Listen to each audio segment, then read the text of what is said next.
Bienvenidos a este segmento Historias de Vida. Mi nombre es Ana Baloy, soy pastora de la Iglesia Casa de Transformación que produce este programa Conexión de Fe. Y como siempre, con personalidades, con historias que nos llevan a la reflexión, que nos dan optimismo y esperanza. Y estoy en este día con una amiga, ¿sí? Bienvenida, Viviana, acá nuestro honor tenerte aquí. Muchísimas gracias, Ana. Y un abrazo enorme a tu madre, porque conozco a Ana a través de Viviana, a través del trabajo increíble. Fueron los pioneros y vanguardistas en la provincia en trabajar como equipo en la prevención del abuso sexual infantil. Y de los entrevistados cuando yo empezaba una especial en Radio Universidad. Así que yo te agradezco. Y hoy están cambiando los roles, porque siempre vos me invitabas a tus programas y hoy tengo el honor de invitarte muchísimas aquí. Gracias. Bueno, para nosotros es una amiga de años, pero me gustaría, Vivi, que te puedas presentar muchas pasiones. Los que están aquí viéndonos por internet y también por Canal 5 te puedan conocer. Y es difícil, ¿no? Presentarse uno mismo. Es como cuando me dicen, Viviana, prologame un libro. Prologar un libro de alguien que uno conoce tan bien. Yo no me conozco tan bien, bueno, te digo, porque me voy descubriendo. Sí, empecé en comunicación social. Claro, yo empecé estudiando medicina y cuando ya tenía mi cuarto hijo tuve que dejar la universidad y empecé a hacer el profesorado en educación especial. Había un bichito que estaba picando ahí, entonces comencé a estudiar y mi primer gran trabajo, digo yo, fue el primer contacto con la discapacidad, fue la escuela Tobar García, te estoy hablando hace más de 40 años. Y después una referencial en discapacidad, una institución de fuste en la provincia, la Escuela Clotilde Alfonso Doñate. Allí empecé mis primeros pasos.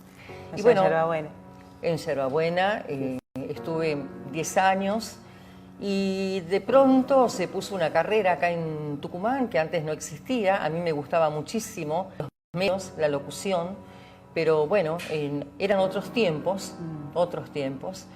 No podía ir a estudiar a Buenos Aires, la carrera no existía acá, y estando yo en un viaje de vacaciones, me llaman y me dicen, se puso la carrera de locución nacional en la UNSTA. Tenés que rendir un ingreso. Y yo dije, pero yo a esta altura, con 4 hijos, bueno, fui, rendí, entré, me sentía una maestra docente, que yo decía, hago acá entre grandes, porque había grandes de los medios, eran mis compañeros, y éramos 4 docentes. Y bueno, fui encontrando mi camino, mi beta, y además tenía una guardería infantil acá en Tucumán con mi hermana, con mi querida hermana. Fuimos las primeras en poner una guardería infantil que hacía integración de niños con discapacidad aquí en la provincia de Tucumán cuando no existía la ley. Pusimos nubecita, teníamos 2 alumnos con discapacidad por turno, empecé a hacer integración. Empezamos un poco a pelearle a esto de la integración en la escuela, porque empezaron a irse los alumnos, empezamos a tener conflictos con los padres, empezamos a dar clases con padres en aulas paralelas para que escuchen cómo era el trabajo, y bueno, y esto fue creciendo, ¿no? Y después, bueno, que terminé la carrera de locución, la posibilidad de empezar en el EB7, comencé haciendo radio, comencé en Canal 5, haciendo de movilera, porque uno hace todo, de móvil de exteriores. Después estuve en varias emisoras, hasta que quien dirigía la radio de la universidad en ese momento, que había sido mi docente, el profesor Sergio Clúa, a quien aprecio muchísimo, no está con nosotros porque falleció hace muy poquito, pero fue quien me abrió las puertas de Radio Universidad. Y ahí estamos viendo, sí, de hecho estamos viendo ahí algunas fotos de todo lo que hiciste, bueno, destacada ahí pude comenzar, en la comunicación, en la radio, en la televisión. Pude desplegar yo toda mi formación, pero también quería seguir creciendo, ¿no? Porque uno se apasiona y yo te digo, la discapacidad para mí es una pasión y los medios de comunicación es la pasión fundamental, como digo yo, la radio. Yo soy mujer de radio. Ahí estamos viendo, ella fue la primera Tucumán, ganaron Martín Fierro, ¿sí? Claro, también en trabajos con niños. En trabajos con niños. ¿Por qué?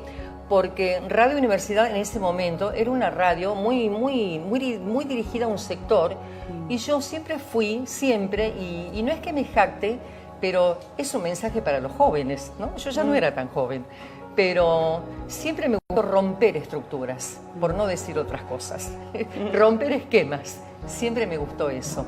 Entonces, cuando yo dije, voy a trabajar con niños en una radio universitaria, pero no hay audiencia.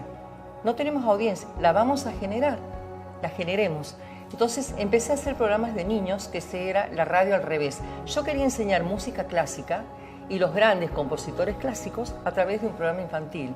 Mira, te cuento, dicho sea de paso, acá dentro del mismo programa Conexión de Fe, nosotros tenemos un segmento que se llama Transformación Kids, ¿sí? Que lo vas a ver porque va a pasar ahora en minutos, y es un programa hecho por niños y para niños, donde los protagonistas, los que hacen el guión, los que hablan, los que cuentan acerca de sus derechos, sus vivencias, son los niños. Bueno, pero imagínate cómo hoy en día estamos también... Así era la radio al revés. Lo que pasa es que la radio al revés era la misma radio de los grandes, hecha por y para los chicos esta vez. Y discúlpame, entre tantas pasiones, el tema que nosotros queremos abordar hoy tiene que ver con esto, con la dignidad y con el respeto.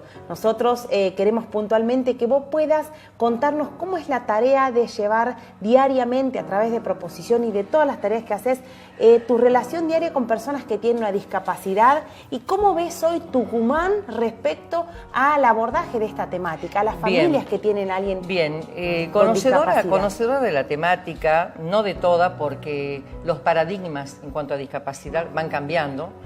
Yo empecé con esta actividad con estos niños de la radio al revés. Yo ya incluía, porque yo en ese tiempo decía, estoy incluyendo a niños con discapacidad en el programa infantil. Cada uno tenía su rol. Y ahí es donde yo empecé a darme cuenta de la necesidad, de la falta de espacios que generen libertad de expresión y que nuestros niños sean escuchados. Te estoy hablando en el año 2000. Entonces se armó un equipo enorme de la radio al revés y empezamos a trabajar.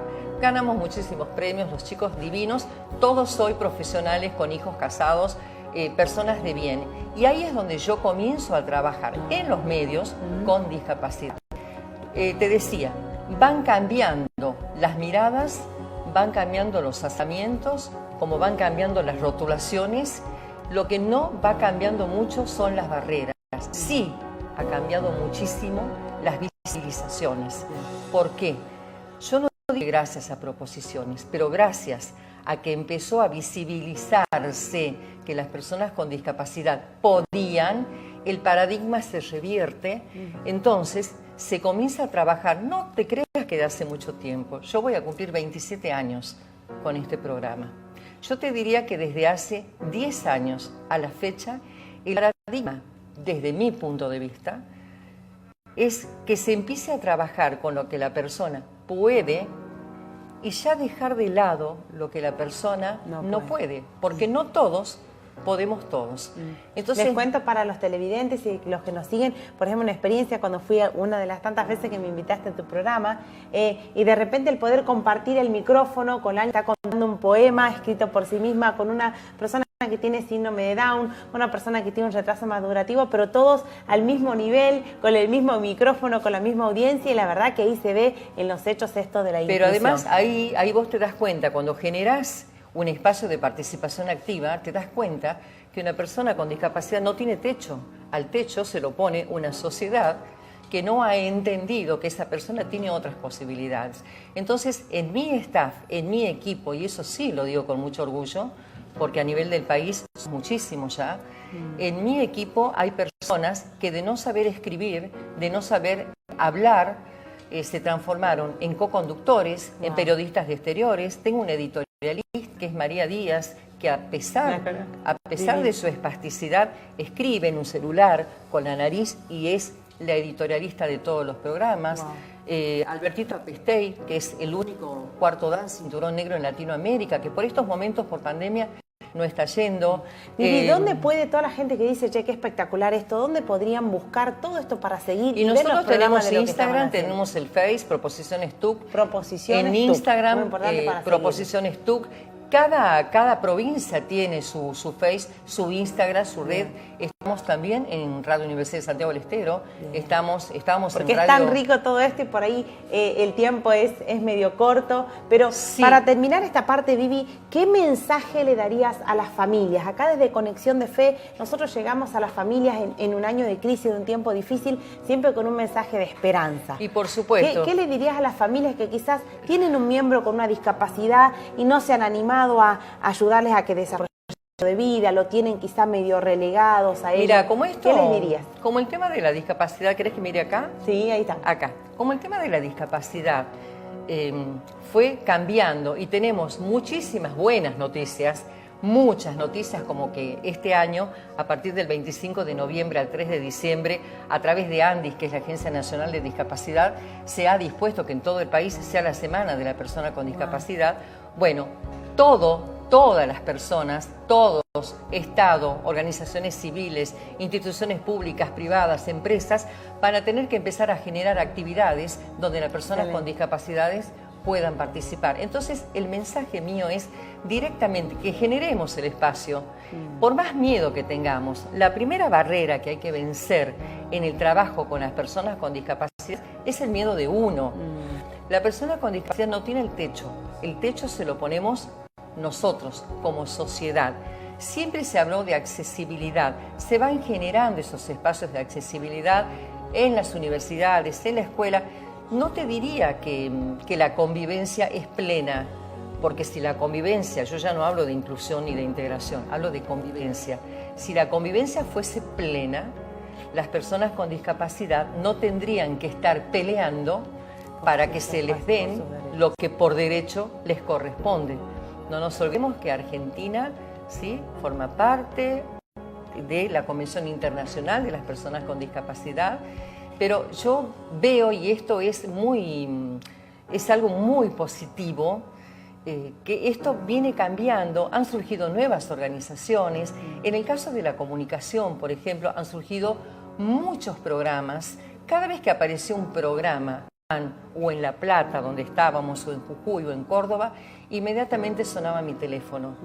Y mis productoras de esas provincias me decían: Viviana, la están copiando. Y yo decía... Qué bueno que estés inspirando, eso es inspirante. Qué alegría, qué hermoso, qué hermoso, qué hermoso que la gente se anime, la semana ¿no? pasada estuvo aquí Martínez también, anteriormente en nuestro programa de Información TV estuvo también otro joven también que es ciego y que es competidor, nadador profesional. Sí, también. los conozco. Bueno, entonces, son chicos nosotros queremos acercar a todos nuestros televidentes el poder también investigar, leer, saber más. Viviana, yo te agradezco que estés aquí, porque nosotros llegamos con un mensaje siempre, creo que el primero que habló de que todos somos iguales fue Jesús. Jesús, cuando habla acerca de que todos delante de Dios somos valiosos, creo que fue el primero en llegar esto de poder mirar al otro como igual, ¿sí? Así que de verdad les animo que puedan seguir a Viviana Scarso en sus redes sociales, en proposiciones, y conocer más de un tema que tanto nos hace falta. En cualquier instancia, en cualquier estamento, la convivencia basada en respeto hace que todo sea posible. Y da para hablar muchísimo tiempo. Da para hablar Vivi, muchísimo, pero yo quiero que la gente no se asuste y que participe de las capacitaciones, de los posgrados. Totalmente. Ahora la virtualidad te acerca muchísima información, y eso es lo positivo de la pandemia. Bueno. Veamos el lado bueno. Pueden formarse en el área que les guste, y si no saben usar un Google Meet, no saben usar un Zoom, escuchen, participen si los invitan, y generen oportunidades. La verdad que tu historia nos inspira, nos llena de entusiasmo para seguir trabajando en este tema. Así que gracias, Viviana, por haber estado con nosotros hoy. Y esto nos lleva, queridos amigos, a una reflexión que quería yo hacer cerrando esta instancia, y es hablar acerca de un principio que nos enseñó Jesús, y dice: traten a los demás como ustedes quisieran que los traten a ustedes mismos. El primero que nos habló acerca de la dignidad y acerca del trato igualitario fue Jesús.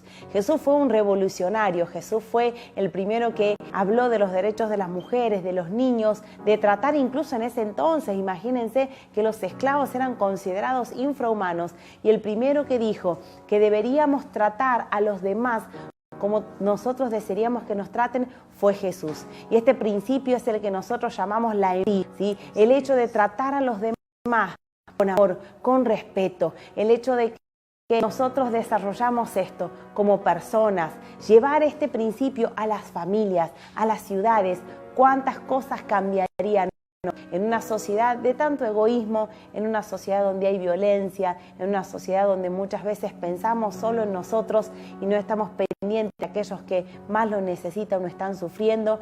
Los llevamos a esta reflexión, que podamos aplicar este principio bíblico universal, que es tratar a los demás como quisiéramos que nos traten. De esa manera, desarrollando el amor, el respeto, la empatía, vamos a poder construir sociedades mejores. Y si no nos nace, vamos a necesitar pedir ayuda a Dios, decir: Dios, me falta paciencia para tratar a los demás, me falta ese amor. No tengo en mi corazón esa compasión, pero Dios, que es amor, puede poner en nuestros corazones aquello que nos cuesta que nos nazca. Quizás no nos nace naturalmente, pero Dios, que es amor, puede derramar eso en nuestros corazones. Quédate, porque todavía hay más aquí en nuestro programa En Conexión de Fe.